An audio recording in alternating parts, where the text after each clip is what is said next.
चलिए शुरू करते हैं एक छोटी सी कहानी। कहानी का नाम है घर। इसे पूरा ज़रूर सुनिएगा। सड़क पर रोशनी की पीली सी बत्तियां जल रही थी। शाम ढल चुकी थी और सर्द हवा हर किसी को अपनी चादर में लपेट रही थी। ऐसे में एक छोटा बच्चा नंगे पांव ठिठुरते हुए भीड़ में खोया खोया इधर उधर भाग रहा था। उसकी आंखों से आंसू बह रहे थे और होठों पर एक ही सवाल बार बार कांप रहा था, घर। उस बच्चे का नाम करण था। वह मुश्किल से 8 साल का था, लेकिन इस नन्ही सी उम्र में उसने सब देखा, वो सब देख लिया जिसे देखकर बड़े बड़े लोग टूट जाते हैं। करण का बचपन सामान्य था। माँ गायत्री और पिता रामनाथ उसके लिए पूरी दुनिया थे। उनका छोटा सा मकान था जिसमें प्यार और अपनापन भरा हुआ था। माँ अक्सर उसे पढ़ाते पढ़ाते कहती, बेटा घर वो जगह है जहाँ प्यार हो, चाहे छोटा हो या बड़ा, लेकिन अगर उसमें अपनापन है तो वही असली घर है। पिता दुकान से लौटते और करण को अपनी गोद में बिठाकर कहानियां सुनाते। वो कहानियां अक्सर राजा, बेटा और घर के इर्द गिर्द ही होती थी। करण हंसते हुए पूछता, पापा अगर हमारा घर खो जाए तो? रामनाथ कहते हंसते हुए, घर कभी खोता नहीं बेटा, पर घर कहाँ होता है, घर तो दिल में होता है। लेकिन किसे पता था कि किस्मत इतनी जल्दी इस मासूम के सिर से उसका घर छीन लेगी। एक बरसात की रात थी, बिजली कड़क रही थी। रामनाथ और गायत्री शहर से लौट रहे थे। रास्ते में ट्रक की तेज टक्कर ने उनकी जिंदगी का अंत कर दिया। करण को जब खबर मिली, उसकी दुनिया जैसे बिखर गई। पड़ोसियों के आंसुओं और शोरगुल में वह समझ ही नहीं पा रहा था कि हुआ क्या है। कहानी अगर अभी तक सुन रहे हैं तो कैसी लग रही है कमेंट बॉक्स में अवश्य लिखें। वो बार बार पूछता, माँ कहाँ है, पापा कहाँ हैं, लेकिन हर किसी की चुप्पी को और ताल मटोल उसका दिल तोड़ देती। आखिरकार उसे बताया गया कि उसके माता पिता अब कभी नहीं लौटेंगे। उस रात पहली बार करण ने आकाश की ओर देखते हुए रोते हुए कहा, भगवान आपने मेरा घर क्यों छीन लिया, घर कहाँ है? कुछ दिनों तक रिश्तेदारों ने दया दिखाई, कोई खाना लेकर आया, कोई कपड़े, लेकिन धीरे धीरे सबका व्यवहार बदलने लगा। समय परिवर्तनशील है, आप भी जानते होंगे। कभी ऐसा होता है तो कैसे लोग बदल जाते हैं। तो आगे सुनते हैं कहानी में क्या हुआ। चाचा चाची कहते, अब ये बच्चा बोझ बन जाएगा, किसके पास इतना समय और पैसा है इसे पालने का। मामा कहते, हमारे अपने बच्चे हैं, ये कहाँ से संभलेगा। करण सब सुनता चुपचाप। उसका मासूम दिल समझने लगा कि अब वो अकेला है। कैसी लग रही है कहानी? अगर पसंद आ रही है तो चैनल को लाइक करें, शेयर करें और साथ ही सब्सक्राइब जरूर कर देंगे। अगर चैनल पर नए हैं तो बेल आइकन में ऑल पर जरूर टिक कर दें ताकि नए वीडियोस की नोटिफिकेशन आपको मिलती रहे। तो वापस लौटते हैं कहानी में। घर। आखिरकार एक दिन चाची ने गुस्से में कह दिया, देखो बेटा अब हमें तेरी जिम्मेदारी नहीं उठा सकते, जा तू बड़ा हो गया है, खुद संभाल ले अपनी जिंदगी। और इसी तरह मात्र 8 साल का करण दुनिया की भीड़ में अकेला छोड़ दिया गया। करण के पास न पैसे थे न कोई ठिकाना। कभी मंदिर के आंगन में सोता, कभी रेलवे स्टेशन पर। भूख से उसका पेट मरोड़ता तो लोगों से भीख मांगता।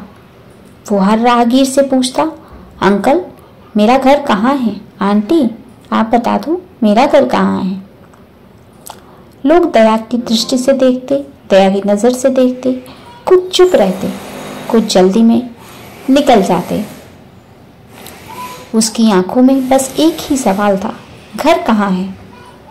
एक ठंडी रात जब हवा हड्डियों तक चुभ रही थी, करण सड़क के किनारे बैठा कांप रहा था। तभी एक बुजुर्ग चाय वाले रामदयाल ने उसे देखा।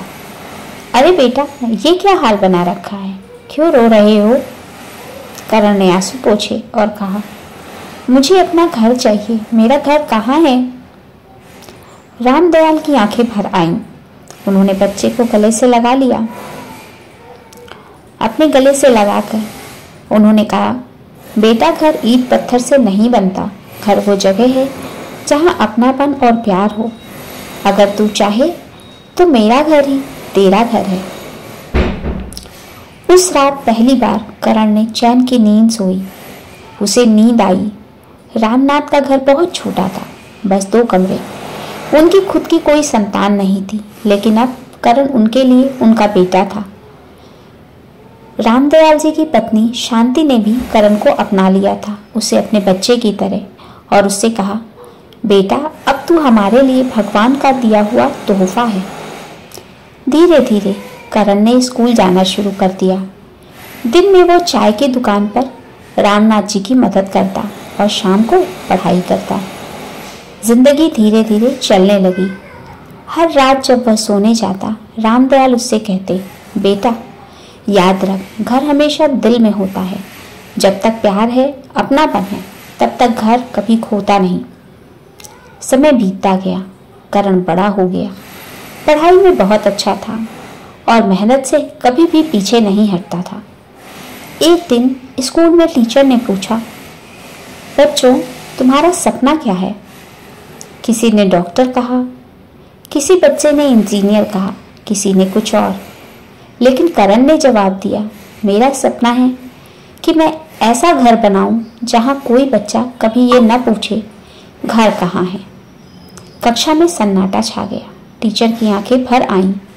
सालों की मेहनत के बाद करण ने पढ़ाई पूरी की और एक अच्छी नौकरी हासिल की, लेकिन उसका दिल अब भी उन बच्चों के लिए धड़कता था जो सड़कों पर भटकते थे।